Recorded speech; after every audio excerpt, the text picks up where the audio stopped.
Hello, welcome to জন বাঙালি। আজকে 6 মে একটা নতুন ব্লগ স্টার্ট করছি তোমাদের জন্য। দেখতেই পাচ্ছ আমি পুরো রেডি হয়ে গেছি। কোথায় যাচ্ছি সেটা হচ্ছে যে আমার কোনো প্ল্যান ছিল না। আমি 5th মেতে টিকিট কেটে নিয়েছি বাড়ির, যদিও টিকিটও সেরকমভাবে পাইনি, ওই আর কি, মানে উল্টোপাল্টাভাবেই হয়েছে। তো হঠাৎ করে আমার খুব ইচ্ছে করছে বাড়ি যেতে, তো বাড়ি যাচ্ছি। বর এসেছে আমাকে স্টেশনে তুলে দিতে। অ্যাকচুয়ালি খুব বেশি মন খারাপ করছিল বাড়ির জন্য, খুব বেশি যেতে ইচ্ছে করছিল, সেটা একটা কারণ। অ্যান্ড সেকেন্ড কারণ হচ্ছে আজকে মায়ের বার্থডে। তো যেহেতু বাড়ি যেতে ইচ্ছে করছে, তাহলে ভাবলাম যে কি অন্য দিন যাওয়ার থেকে আজ বার্থডের দিন যাওয়াটাই বেটার, এক ঢিলে দুই পাখিও হবে। তো সেই জন্য 5 তারিখের টিকিট কেটে 6 তারিখের জন্য বেরিয়ে গেছি। আর দেখো, গল্প করতে করতে আসানসোলও পৌঁছে গেলাম। এরপর আমাকে একটু লেমন টি খেতে হবে, আমি যেটা ট্রেনে উঠে খাই, যেটা আমার লাগেই। তো লেমন টি খেয়ে আজকে তো নেমে গেছি হাওড়া স্টেশন। আর আজকে তো জেঠু আসেনি নিতে। প্রতিবার তোমরা জানো যে জেঠু আসে আমাকে নিতে, কারণ যেহেতু এবার সারপ্রাইজ, কাউকেই আমি বলিনি, কেউই জানে না। সো একাই যাব আমার সেই চেনা শহর। এখানে মানে পা রাখতে না রাখতেই মনে হয় সেই নিজের জায়গায় ফিরে এসেছি। তো এখন চিত্তরঞ্জনে থাকতে থাকতে সেটা অবভিয়াসলি নিজের জায়গা হয়ে গেছে, কিন্তু তবুও যেখানে জন্মেছি, এতগুলো বছর কাটিয়েছি, সেটা অনেক বেশি নিজের আত্মার আত্মীয় বলেই মনে হয়, সেটাই খুব স্বাভাবিক। তো খুব বেশি এক্সাইটেড, বাড়িতে কেউ যায় না যে আমি যাচ্ছি। দেখি ওদের কি রিয়াকশন হয় না হয়।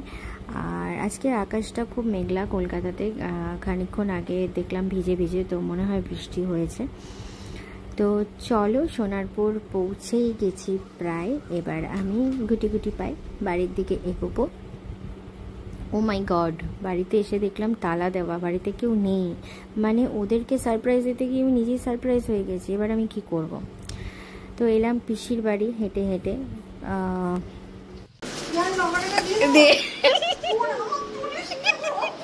আমি এখনো বোনাতে ভূত দেখছি, বিশ্বাস করতে পারছি। আমাকে এরকম ভাবে নিস না, পাগলের মতো দিতে গিয়ে আমি নিজেই সারপ্রাইজ হয়ে গেছি। এগুলো আমার খাবার।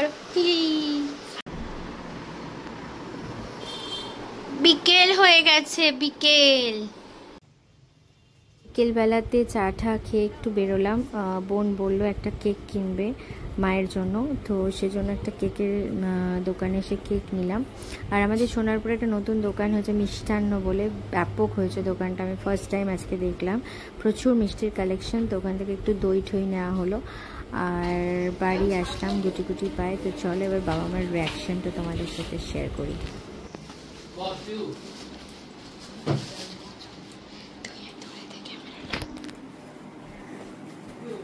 হ্যাঁ হ্যাঁ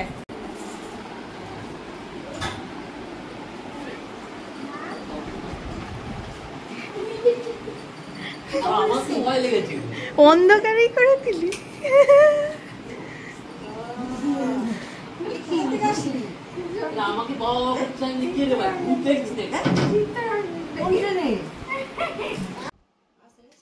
এই হচ্ছে মায়ের কেকটা, যেটা বোন নিয়েছে, বাট আমি মাই লিখেছি শুভ জন্মদিন মা, বোনও তাই বললো। তো এই হচ্ছে কেকটা।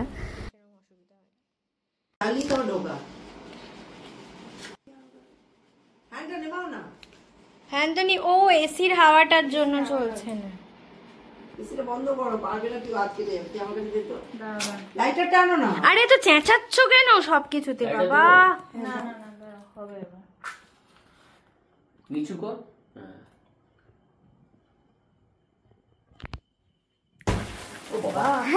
Happy birthday to you, happy birthday to you, happy birthday Thank you to all of you. Thank you. ভালো হয়েছে কেকটা। হ্যাঁ, কালারটা খুব সুন্দর। এটা সিম ফটো নিয়েছিস? আমি খুব আপ্লুত এবং আবেগ প্রবণ হয়ে গেছি তোমাদের জন্য। তুমি কি অফিসে ভাষণ দাও নাকি? ভাষণ দাও, এই জন্য তোমার হয়েছে। আমি একদম অ্যাস্টনিশড, দরজা খুলে অ্যাস্টনিশড, দরজা খুলে দুই মেয়েকে দেখে। তুমি ভাষণ দাও নাকি অফিসে? চিত্তরঞ্জন থেকে চলে এলো, আমি আনএক্সপেক্টেড, আমি ভাবতেই পারছি, এখনো ভাবতে পারছি না। কেক কাটছি, তো যা যা ভালোবাসি, ফুল ভালোবাসি, বল, খুশি হয়েছিস আমি এসেছি? আমি তো বিশ্বাসই করতে পারছি তুই চমকে গেছিস তো। আমি এত বেশি এক্সাইটেড হয়ে গেছিলাম যে আমি ওই রিয়াকশন গুলো নিতে পারিনি কারুরই ঠিকঠাক, কারণ তোদের মতন আমিও খুব এক্সাইটেড ছিলাম তখন। পুরো ভূত দেখার মতো কাকে দেখছি। হ্যাঁ, ওই জন্য আগে নরমালি কথা হচ্ছিল, হঠাৎ করে সামনে চলে আমি তোকে মেসেজ করছিলাম বিরিয়ানি খেতে ইচ্ছা করছে। আমি তোকে বলেছি কি আইসক্রিম ওয়ালা নিচে ওয়েট করছে। হ্যাঁ, তুই তো বলি আমার জন্য আইসক্রিম পাঠিয়েছিস, নিচে ওয়েট করছে, যা গিয়ে তো দেখছি তুই দাঁড়িয়ে আছিস। আমি তো বিশ্বাসই করতে পারি। কিন্তু আইসক্রিমটা তোকে খাওয়াতে হবে, আইসক্রিম ওয়ালার নাম করে ঢাপ মেরেছি। আইসক্রিম ওয়ালার নাম করে মিথ্যা কথা বলেছি, তার কারণ হচ্ছে আইসক্রিম খেতে সব থেকে বেশি ভালোবাসে, ওই জন্য ওই জিনিসটা। হ্যাঁ, তো আমি আইসক্রিম ওয়ালার সাথে নিচে দাঁড়িয়েছিলাম, তো আইসক্রিমটা তো খাওয়াতেই হবে যাওয়ার আগে। আমি এত বেশি এক্সাইটেড ছিলাম যে ওই রিয়াকশন গুলোর সময় আমি ওই ক্যামেরা অন করে ওই ব্যাপারটা করতে পারিনি। আমি তো এখনো অতটা প্রো ব্লগার নই যে সব সময় হাতে ক্যামেরা থাকবে। তখন যদি ক্যামেরাটা অন করে দাঁড়াতিস তাহলে হতো, কিন্তু যেহেতু আমি এখন অতটা প্রো হয়ে উঠতে পারিনি, ওই জন্য সবকিছুতে ওই ক্যামেরা আমার হয় না, হাতে ওঠে না। তো ওই জন্য যতটা পেরেছি তোমাদের সাথে শেয়ার করেছি। আমিও খুব খুশি, ওরা সবাই খুব খুশি, হ্যাপি।